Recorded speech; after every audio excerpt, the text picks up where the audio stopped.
is an exploding barbed wire death match. First of all, the way this thing was set up, I can buy the wire around the ring ropes. I've been involved in, I've booked barbed wire cage matches where the barbed wire was around the ring so that you couldn't get out or nobody could get in. Except that wasn't what this was.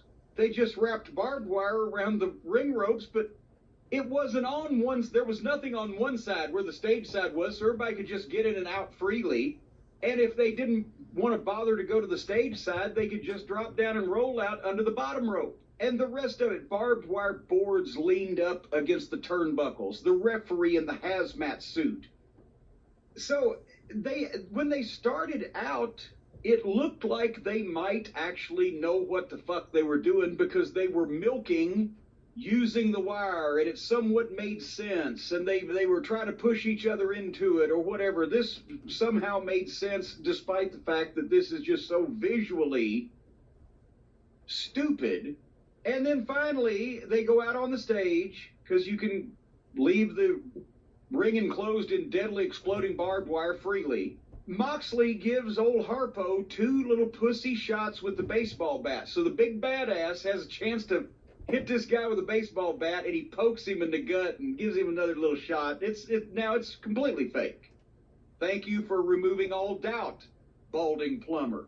Harpo at one point blinded Moxley with powder and threw him into the wire so the effects could go off. And then they started using all the gimmicks, whether it be the garbage can, the kendo stick, a chair wrapped in barbed wire, everything that's made pro wrestling look like shit and made people ashamed to be fans of it for the last 20 years, all in one match. So it's nice they had it all together. And then Moxley gets color. Blood adds drama in a grudge wrestling match, not a cartoon garbage parody. Then it's just, well, you're going to bleed anyway because you're rolling around in all this barbed wire. And then did you see the supposed babyface in this thing, Moxley? The babyface is always supposed to be smarter than the heel, right?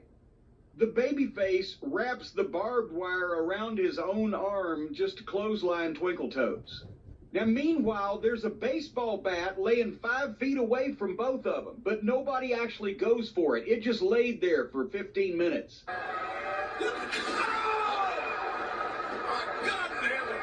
They take a bump on the barbed wire boards on the floor. Olivier was down there forever trying to get color. Finally, he got some. And then finally, 25 minutes into this interminable fiasco, Moxley realizes there's still a baseball bat laying there and picks it up. And here comes Gallows and Anderson. And I counted, Brian. Moxley hit Anderson 6 times with the baseball bat, then hit Gallows 6 times with the baseball bat. They weren't down for 30 seconds. And then Moxley got hit supposedly in the head, but the replay showed that it was actually kind of a shoulder chest shot, and that was a 2 count. Gallows and Anderson help Olivier give Moxley the one-winged fairy onto a chair for a 3 count, because of course a one-winged fairy on a folding chair is much more deadly than exploding barbed wire baseball bat. And you know what we had left at this point, don't you, Brian? The commentators also let us know that the clock is still ticking. They've got to continue to get heat on Moxley, who's selling like he's halfway dead for once. Anyway, he's selling. And they beat him up, and nobody comes out, and nobody comes out. And they handcuff him.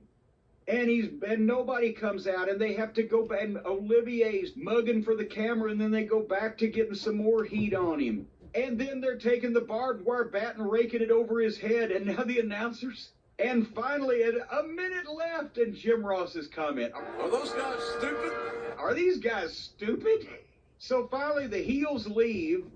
Here comes Eddie Kingston, who was the star of the night.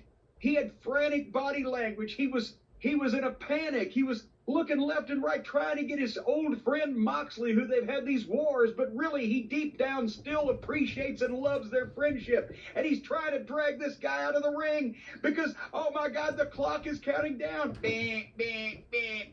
Woo, woo, it's gonna blow. And the fucking announcers, take cover, and it blows. Oh my God!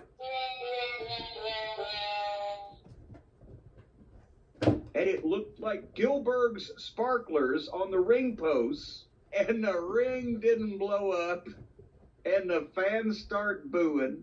Poor Eddie Kingston covered Moxley with his fucking body, and the sparklers went off, and Kingston sold like death. He looked like a man who had had a heart attack while fucking his mistress and just slumped over face first and laid there. It buried him. Nothing happened to him. And then to make it worse, they wouldn't get off of it. They had the doctor and the trainer and everybody come in, and those guys never got in. They were laying there, and they fucking wouldn't get off of it. And finally they signed off. And apparently, from what we saw also on Twitter, after they signed off the pay-per-view, Moxley was so embarrassed that he tried to save it by saying, well, at least Omega made a shitty gimmick match. Kenny Omega may be a tough son of a bitch, but he can't make an exploding ring worth of shit. And good night from Jacksonville. That was one of the most embarrassing things I've ever seen. I mean, in the sense that I'm embarrassed for the promotion, for the company, for Moxley, for poor Eddie Kingston. Poor Eddie Kingston didn't deserve this. Now, earlier in the match, I liked the match. I know what you think. You just talked about it. But they come out. Once the run-in happened, to me, whatever the match was building towards, it stopped. I got into it. I was able to lose myself in it. How are they going to end this match? They have to do a big explosion because they promised it. I don't think it's been revealed yet at that point that no matter what, the bombs have to go off. There's no stopping them. If the fire commissioner shows up, tough. We have to get these bombs off. So I got into the match, and earlier in the match, when Moxley would get shot into the ropes or Omega, I thought that looked pretty good. That wasn't bad. It wasn't offensive or really egregiously phony. No, that I thought looked good. So I'm like, wow, AEW did that right. That looked good. This explosion is really going to be something. So then I even start thinking, like, the people there, are they going to have to, like, move back from ringside? Is there going to be a lot of smoke? What exactly does blow up? Like, what exactly is exploding? What is exploding? Is there an actual item that explodes? I'm really putting a lot of thought into this. Early in the match, they say, the people at ringside, they have to wear flame-retardant clothing to be able to sit there. I'm like, oh, wow. Like, they're really serious about this. The first signs that something may not be right with the explosion is when Moxley and Omega went off. I think Moxley did his DDT into the barbed wire. Yes. But he was the one who got caught in the barbed wire, not Omega. It looked like it hurt him far worse than it hurt Omega. But there was no big explosion. I thought if you landed on those boards, there was going to be a big explosion. So it's like, oh, that's not good. And then, like I said, once Anderson and Gallows ran in, I just groaned. Well, not just because it was them, but because 16 baseball bat shots to two guys, and they're just right back up on you. And they go for the handcuffs. And also, here's the thing: they handcuffed his hands behind him. How did that keep him in the ring that was about to blow up? He could just roll underneath the body. If he was capable of rolling, the handcuffs were not going to deter him in any way. And then poor Eddie Kingston gets in the ring, and I'm like, I hate the finish. I was finally enjoying the match. They ruined it with the finish. They ruined it with the excessive beatdown.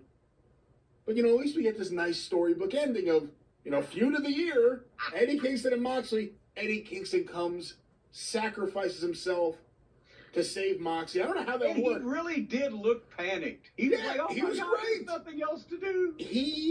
You said it before, he may have been the MVP. He did everything he needed to do right. And he's there, and I'm sure everyone has seen it by now, but it was a couple sparklers on the ring posts, and then it was like just a couple. I've been to 4th of July parties that are more impressive than that. Legit, on Long Island, where the cops are patrolling. I've had a couple of arguments around the house here that have been more exciting than that. And all this happens. Yeah. That's exactly what it was. Yeah.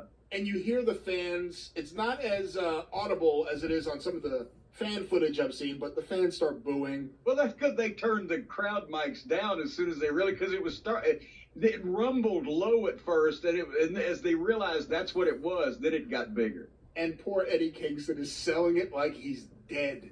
He's selling it like everything has exploded everywhere near him, and he is dead.